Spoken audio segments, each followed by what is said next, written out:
Hello, my dear student. Welcome to the Oriental IT Center. As a class with আমি আৰম্ভ কৰিম insert tap. Last ক্লাছত তোমালোকে যিকেইটা ক্লাছ হৈছে হোম টেপ তোমালোকক মই দেখাই দিছো। তো আজি আমি আৰম্ভ কৰিম ইনচাৰ্ট টেপ। ইনচাৰ্ট টেপত কি আছে? আমি অলৰেডি ইয়াতে হোম টেপৰ পৰা ইনচাৰ্ট টেপত আহিছো। তো এতিয়া কিন্তু আমি ইনচাৰ্ট টেপত যাই প্ৰথমতে লিখা আছে কভাৰ পেজ। ইয়াতে কভাৰ পেজ এটা বনাবৰ কাৰণে আমি ইয়াতে যেতিয়া আমি কভাৰ পেজত ক্লিক কৰিম, কভাৰ পেজত ক্লিক কৰাৰ লগে লগে কিন্তু ইয়াতে ইনবিল্ট কিছুমান কভাৰ পেজৰ টেমপ্লেট ইয়াতে দিয়া আছে। সো ইয়াৰ পৰা যিকোনো এটা কভাৰ পেজৰ টেমপ্লেটত আমি ক্লিক কৰাৰ লগে লগে এইটো কভাৰ পেজত হেৰি হৈ যাব। এটা নেক্সট পেজ আমি যেটো ওলাই থৈ দিছিলো এইটো পেজ আৰু এটা কভাৰ পেজ। মানে যিকোনো এটা ডকুমেন্ট বনাব হলে নেবা এটা বুকস বনাব হলে তাৰ কভাৰ পেজ বা টাইটেল দিবৰ কাৰণে এটা কভাৰ পেজৰ দৰকাৰ হয়। সো এনেকুৱা আমি যিকোনো এটা কভাৰ পেজ ইয়াত যিকেইটা টেমপ্লেট দিয়া আছে যিকোনো এটা কভাৰ পেজ ইয়াৰ পৰা সিলেকশন কৰি আমি ল'ব পাৰো। সো মই ইয়াতে এটা কভাৰ পেজ সিলেক্ট কৰি লৈছো। ইয়াতে জাস্ট খালি আমি নামটো চেঞ্জ কৰি দিব লাগিব। ইয়াতে দিছো ডকুমেন্ট টাইটেল এমএছ ওয়াৰ্ড দিলো। ইয়াতে ডকুমেন্ট সাবটাইটেল এটো হৈছে ওয়াৰ্ড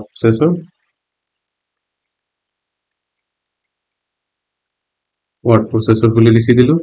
তাৰপিছত আহিছে এবষ্ট্ৰাক্ট, মানে এই বিষয়ে যদি কিবা এমএছ ওয়াৰ্ডৰ বিষয়ে লিখিব লগা হয় ইয়াতে লিখি দিলে হৈ গ'ল। যদি নালাগে আমি এইটো ইয়াৰ পৰা কাট কৰি দিব পাৰো।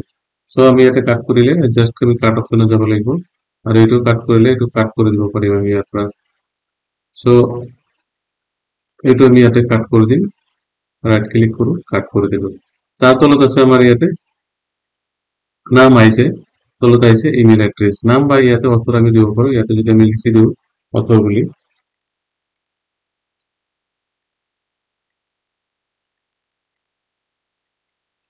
ইয়াতে দিলো অথৰ ইউ আমি দিলো অথৰ। সেনেকে কিন্তু আমি এটা কভাৰ পেজ ক্ৰিয়েট কৰিব পাৰো।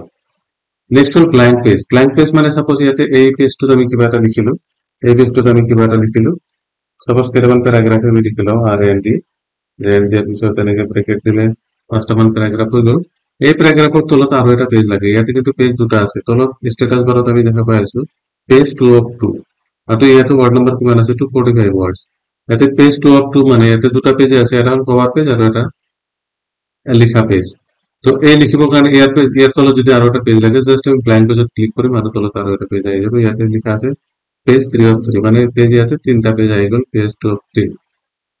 তাৰপিছত আহিল পেজ ব্ৰেক। পেজ ব্ৰেক মানে সাপোজ ইয়াতে আমি ইয়াতে লিখিছো, তাৰপিছত আমাৰ নেক্সট পেজত যাব লাগে। সাপোজ ইয়ালৈকে আমি লিখিলো, লিখাৰ পিছত যদি মই ভাবো যে নেক্সট পেজত যাব লগা আছে তেতিয়াহ'লে আমি জাস্ট ইয়াতে ক্লিক কৰি নেক্সট পেজত গুচি যায়। তেনেকে হৈছে ব্ল্যাঙ্ক পেজ। তো ইয়াতে আছে কভার পেজ। কভার পেজ যিকোনো এটা কভার পেজ বনাবৰ কাৰণে আমি কভাৰ পেজত ক্লিক কৰি তাৰ যিকোনো এটা টেমপ্লেট লৈ কভাৰ পেজ বনাব পাৰো। ব্ল্যাঙ্ক পেজ মানে নতুন পেজ এটা লাগিলে আমি ব্ল্যাঙ্ক পেজত ক্লিক কৰিম আৰু ব্ল্যাঙ্ক পেজ এটা আহি যাব। তলত পেজ ব্ৰেক মানে এটা পেজ আধালৈকে লিখিছো, নেক্সট যদি আৰু এটা পেজ লাগে তেতিয়াহ'লে পেজ ব্ৰেক কৰি দিলে নেক্সট পেজত গুচি যাব। তাৰপিছত আহিল আমাৰ টেবিল, অৰ্থাৎ আমি ইয়াতে টেবিল বনাব লগা আছে। যদি আমি কোনো এটা টেবিল বনাব বিচাৰো, সাপোজ যদি টেবিল লাগে আমাৰ ইয়াতে টেবিল অপশনত ক্লিক কৰিব লাগিব। টেবিল অপশনত ক্লিক কৰাৰ লগে লগে আমাৰ ইয়াতে যিখিনি ইয়াতে টেবিলৰ ফৰ্মেট দিয়া আছে, এই থিয়কৈ থকাবিলাকক এইবিলাকক কোৱা হয় কলম আৰু এই পথালিকৈ থকাবিলাকক কোৱা হয় ৰ। এনেকে কেইটা ৰ আছে ইয়াতে, ইয়াতে কিন্তু এটা ৰ, এইটো সিঙ্গেল ৰ। কলম কেইটা ইয়াতে ওপৰত যে লিখা আহি আছে ওপৰত 1 by 1, ইয়াতে 1 into 2, ইয়াতে 2 into 3, 2 into 3 মানে দুটা কলম তিনটা ৰ, দুটা কলম তিনটা ৰ, অৰ্থাৎ কলম প্ৰথমত থাকে আৰু ৰটো পিছফালে থাকে। এনেকে কিন্তু আমি ক্লিয়াৰলি ইয়াতে দিব পাৰো 10 into 8, অর্থাৎ 10টা কলম 8টা র। 10 into ইয়াতে কিন্তু আহিছে 10টা কলম, অর্থাৎ 1 2 3 4 5 6 7 8 9 10, এটা 10 columns and row এটা 1 2 3 4 5 6 7 8 7 8, ইয়াতে 8 rows, 10 columns 8 rows ইয়াতে আহিছে। তো আমি যদি ইয়াতে অলপ ডাঙৰ কৰিব বিচাৰো এনেকে, এইটো তলত তলত যেটো আমাৰ এই পইণ্টটো আহিছে এই পইণ্টটো ধৰি এনে মাউস ড্ৰাগিং কৰিলে আৰু আমাৰ টেবিলৰ সাইজটো বাঢ়ি যায়। যদি আমাৰ এনেকুৱা টেবিলৰ চাইজটো নালাগে বা যদি আকৌ ইয়াতকৈ বেছি লাগে টেবিল, তেতিয়াহ'লে কিন্তু আমি আহ, হেৰি কৰিব লাগিব, তলৰ অপশ্যনটোত যাব লাগিব।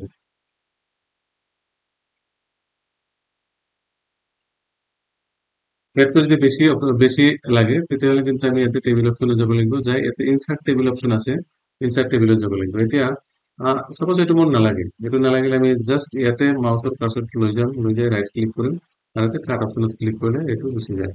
নেক্সট আহিলে আমাৰ মানে ইয়াতে লিখা আছে 10টা ইনটু 10, 10 ইনটু 8, 10 ইনটু 8, 10 ইনটু 8, হ্যাঁ, 10টা কলম 8টা র যদি লাগে আমি ইয়ার পর দিম। যদি আমার 10টা কলম বা 11টা কলম 20টা র যদি লাগে তেতিয়াহ'লে কিন্তু আমি ইয়াতে ইনসার্ট টেবিল অপশনত যাব লাগিব। ইনসার্ট টেবিল অপশনত যোৱাৰ লগে লগে ইয়াতে লিখা আছে নাম্বাৰ অফ কলম, অৰ্থাৎ কেইটা কলম লাগে আমি ইয়াতে লিখি দিব পাৰো, নাইবা ইয়াতে টেবিল ভৰাই দিব পাৰো। ইয়াতে 10টা 11টা হল, 11টা কলম চল। ইয়াতে নাম্বাৰ অফ ৰজ কেইটা দিম আমি, সাপোজ 15টা। আচ্ছা 15টা দিলো।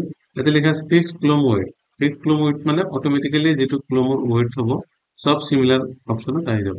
ইয়াতে auto fit to the content, auto fit to the content মানে যদি যিকোনো কন্টেন্ট যদি আমি লিখো এই কন্টেন্টৰ মতে এইটো অটোমেটিক ফিট হৈ যাব।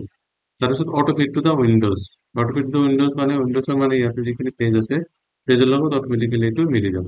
তো আমি ফিক্স উইথ দা উইথ ইয়াতে যাম, ফিক্স কলম উইথ ইয়াতে যাব লাগিব, তাই অটোমেটিক দিয়াৰ লগে লগে কিন্তু ইয়াতে আমাৰ আহি গ'ল এটা টেবিল।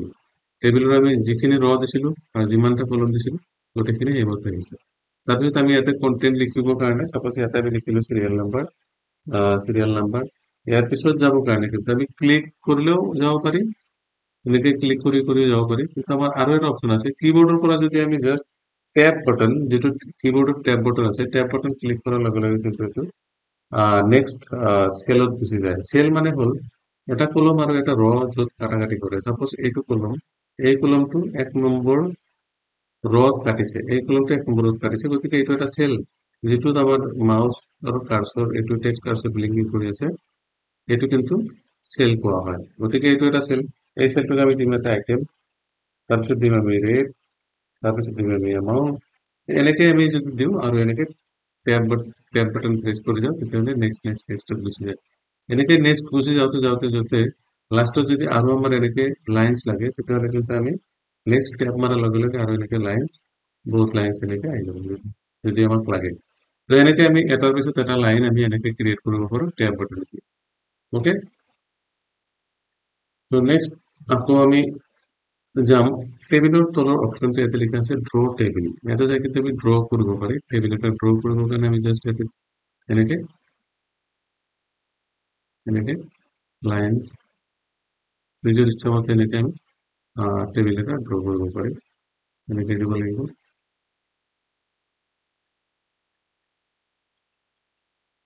এইফালে এনেকে দিলে লাইনবিলাক ড্ৰ হয়। চ' নিশ্চয় তোমালোকে বুজি পাইছা যে কেনেকে লাইন টেবিল এটা বনোৱা হয়। চ' আমি আকৌ একবাৰ চাওঁ আৰু কি অপশ্যন আছে ইয়াতে। ইয়াতে যাম আমি ড্ৰ টেবিল, ইয়াতে এক্সেল স্প্ৰেডশিট, এক্সেল স্প্ৰেডশিটত মাৰিলে অটোমেটিক্যালি এক্সেল পেজটো খুলিব আৰু এক্সেল পেজটো খোলাৰ লগে লগে অটোমেটিক্যালি আমি ইয়াতে এক্সেলৰ নিচিনা যে কাম কৰো ৱৰ্ডতো আমি এক্সেলৰ নিচিনা এটা কাম কৰিব পাৰো। চ' ফাইন, বুজাত কোনো ধৰণৰ প্ৰব্লেম হোৱা নাই। যদি ইয়াতে আমি লিখিব লগা হয় সাপোজ চিৰিয়েল নাম্বাৰ লিখিম, সিমিলারলি তাতে যেনেকে লিখিছিলো সিরিয়াল নাম্বার, রেট, আইটেম, ইয়াতে দেওয়ার পিছত সিরিয়াল নাম্বার আমি 1 দিম, রেট দিম 200, এটা আইটেম একচুয়ালি আইটেমটা আগে দিব লাগিছিল, এটা দিম আমি আইটেম, এটা দিব লাগিব রেট, অর্থাৎ আইটেম 20 আর রেট হল 50, আর এটা দিম কোয়ান্টিটি QNTY কোয়ান্টিটি, আর এটা দিম অ্যামাউন্ট। অ্যামাউন্ট দেওয়ার পিছত কিন্তু ইয়াতে কোয়ান্টিটি কিমান হল, সাপোজ 10টা, এতে এইটো কিন্তু ওলাই যাব, ইকুয়াল টু দিয়াৰ লগে লগে এইটো মাল্টিপ্লাই দিম এইটো। তো এক্সেলৰ শিটত আমি কৰিলে এনেকে অটোমেটিক্যালি ৰেজাল্টটো আমি ওলাব পাৰো। গতিকে আমি এক্সেল শিটত দিলে এনেকে আমাৰ টেবিল ক্ৰিয়েট হৈ গ'ল, টেবিলটো হৈ গ'ল। ওকে, বুঝাৰ কোনো ধৰণৰ অসুবিধা হোৱা নাই, সবে নিশ্চয় বুজি পাইছে। তাৰপিছত আহিল আমাৰ কুইক টেবিল। কুইক টেবিল মানে ইয়াতে কিছুমান ফৰ্মেট দিয়া আছে টেবিলত, সেই টেবিলৰ ফৰ্মেট বিলাকৰ পৰা আমি টেবিল কুইকলি বনাব পাৰো। ইয়াতে কুইক টেবিলত যাব লাগিব, কুইক টেবিলত যায় সাপোজ এইটো লাগে ইয়াতে অটোমেটিকেলি আহি গ'ল আমাৰ টেবিলটো বনোৱা আছিল জাষ্ট ক্লিক কৰাৰ লগে লগে এতিয়া ডাটা খালি আমি চেঞ্জ কৰিব লাগিব যিখিনি ডাটা আছে আমি ডাটাখিনি চেঞ্জ কৰিলে আমাৰ টেবিল হৈ গ'ল এইটো হ'ল টেবিল ইয়াৰ মাজত আমি এটা বস্তু দেখাব লাগিব সাপোজ আমি ইয়াতে এটা টেবিল ক্ৰিয়েট কৰিলো এগেইন আমি আকৌ যাম যাই কেনে এটা টেবিল আমি ইয়াতে বনাম এই টেবিলটো বনোৱাৰ পিছত এটা বস্তু চাব লাগিব যে যেতিয়া আমি টেবিলত ক্লিক কৰিম বাহিৰত ক্লিক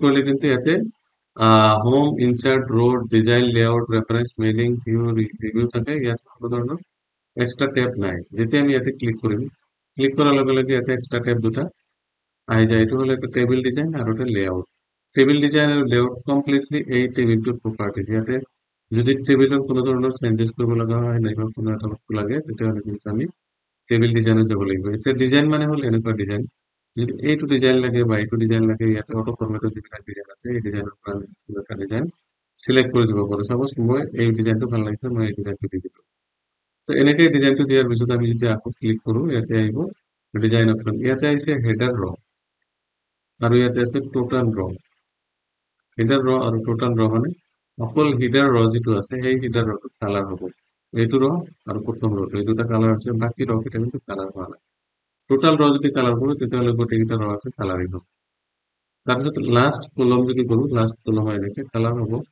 মাজত বেণ্ডেড কলম যদি কৰো বেণ্ডেড কলমো কালাৰ হ'ব গতিকে আমি এনেকে কালাৰিং কৰিবৰ কাৰণে কিন্তু ইয়াতে অপশ্যনটো চাব চাৰিওফালে কালাৰ আছে কিন্তু মাজৰ এই দুটা আমাৰ কালাৰ মানে এতিয়া মেইন কথা হল কি যদি আমি আৰু ট্যাব বাটন প্ৰেস কৰো ইয়াতে যিমানে ট্যাব বাটন প্ৰেস কৰি যাম সিমানে আমাৰ টেবিল ক্ৰিয়েট হ'ব এতিয়া মেইন কথা হল কি প্ৰথম যেটো আমাৰ কলম আছে আৰু লাষ্ট কলম কালাৰ আছে এটা ৰ আৰু তলৰ যেটো অপচন আছিল গোটেইটা তলৰ যেটো লাইন আছিল সেইটো লাইনৰ আমাৰ বেন্ডেড ৰ কালাৰ আছে তো যদি আমাৰ টোটাল ৰ নালাগে লাষ্ট কলম নালাগে তেতিয়াহ'লে কিন্তু আমাৰ টেবিলটো এনেকুৱা দেখা পাব নেক্সট হল যদি আমাৰ নৰ্মাল টেবিল লাগে নৰ্মাল মানে এনেকুৱা টাইপৰ নৰ্মাল লাগে নৰ্মাল ক্ৰিয়েটিভিটি লাগে তাৰপিছত আমাক কি লাগে এইখিনিক আমাৰ শেডিং কৰিব লাগে এইটো যিখিনি আমাৰ প্ৰথম হেৰি আছে এইটো যদি শেডিং কৰিব লগা হয় তেতিয়া আমি কালাৰ দিব পাৰোঁ বেকগ্ৰাউণ্ড কালাৰ দিব পাৰোঁ এইটো কোৱা হয় শেডিং নো কালাৰ কৰিলে নো কালাৰ যদি ইয়াতে কোনো এটা কালাৰ আমি দিছোঁ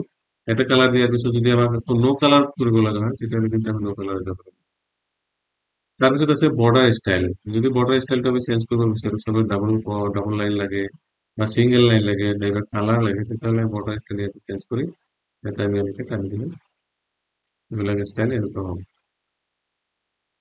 এইটো কোৱা হয় বৰ্ডাৰ ষ্টাইল তেনেকৈ বৰ্ডাৰ ষ্টাইল আমি ইয়াৰ পৰা দিব পাৰোঁ তাৰপিছত আছে সাপোজ এইটো বৰ্ডাৰ পেইন্টিং এটা বৰ্ডাৰ যাই ক্লিক কৰিলে বৰ্ডাৰ পেইন্টিং হৈ যায় সাপোজ চাৰিওফালে যিটো বৰ্ডাৰ আছে সেইটো বৰ্ডাৰ পেইন্টিং কৰিব লগা আছে এনেকৈ জাষ্ট বৰ্ডাৰৰ ওপৰত যাম আমি এনেকৈ আৰু বৰ্ডাৰটো লাইন হৈ যাব যদি এনেকুৱা আমাৰ ডাবল লাইন লাগে বা এনেকুৱা ট্ৰিপল লাইন লাগে সেইটো লাইনত যোৱাৰ লগে লগে লাইনটো ডাবল লাইন ওকে নেক্সট হ'ল লেআউট টেব লেআউট টেবটো আমাৰ এই টেবিলৰ যিখিনি প্ৰপাৰ্টিজ আছে গোটেইখিনি টেবিলৰ প্ৰপাৰ্টিজ গ্ৰহণ কৰে ইয়াতে আছে গ্ৰিড লাইন যেটো আমি অলৰেডি দেখা পাইছো গ্ৰিড লাইন প্ৰপাৰ্টিজ বিলাক এনেকুৱা হ'ব টেবিল ৰ কলম চেল অল টেক্সট মানে টেবিল ইয়াতে টেবিলটো যদি আছে টেবিলটো কি চেণ্টাৰত লাগিব না লেফ্টত লাগিব না ৰাইটত লাগিব যদি চেণ্টাৰত লাগে টেবিলটো অট'মেটিকলি চেণ্টাৰ বৰ্ড হৈ যাব যদি ৰাইটত লাগে তেতিয়াহ'লে টেবিলটো ৰাইটত যাব এনেকৈ ৰাইটত অলৰেডি এইটো ৰাইটত আছে এইটো আমাৰ যিখিনি কি কয় মাৰ্জিন আছে মাৰ্জিনৰ লগত মিলি আছে কাৰণে এই ৰাইট সাইডে যোৱা নেক্সট ড্ৰ টেবিল ইয়াৰ মাজত যদি আৰু এটা দুটামান লাইন লাগে তেতিয়াহ'লে আমি ইয়াতে লাইনকেইটা ড্ৰ কৰি দিব পাৰোঁ সাপোজ ইয়াতে আমাৰ এটা লাইন লাগে জাষ্টখিনি আমাৰ লাইন হৈ গ'ল ইয়াতে মাজত আৰু এটা লাইন লাগে লাইনটো হৈ গ'ল আমি ইয়াতে কালাৰ চেঞ্জ কৰি ল'ব লাগিব ডিজাইনত যায় যদি কালাৰ আমি ইয়াতে সেইটো চেট কৰিছোঁ কাৰণে যদি নৰ্মেল কালাৰ লাগে নৰ্মেল কালাৰ লওঁ নাইবা ডটেড যদি লাইন লাগে ডটেড লাইন আমি ল'ব পাৰোঁ এতিয়া আমি ইয়াতে যাই ড্ৰ কৰিম এইটো কিন্তু ড্ৰ ডটেড আহি আছে ডটেড চ' তোমালোকে একবাৰ প্ৰেক্টিচ কৰি চাবা প্ৰেক্টিচ কৰি চালে নিশ্চয় গুচি আহিব গোটেইখিনি জানিবা তাৰপিছত আছে ইৰেজাৰত যে আমি যদি এটা লাইন ইৰেজ কৰিব লগা হয় যদি লাইনবিলাক ইৰেজ কৰিব লগা হয় তেতিয়াহ'লে তাৰ আমি লাইনবিলাক ইয়াতে ইৰেজ কৰিব পাৰোঁ এইটো টেবিল গুচি গ'ল যদি ইয়াৰ মাজত এইটো লাইন নালাগে, এইটো লাইন নালাগে, আমি এনেকে লাইন দুটা ইৰেজ কৰি দিম। যদি এইটো লাইন নালাগে, ইয়াতে যাই লাইন দুটা ইৰেজ কৰি দিম।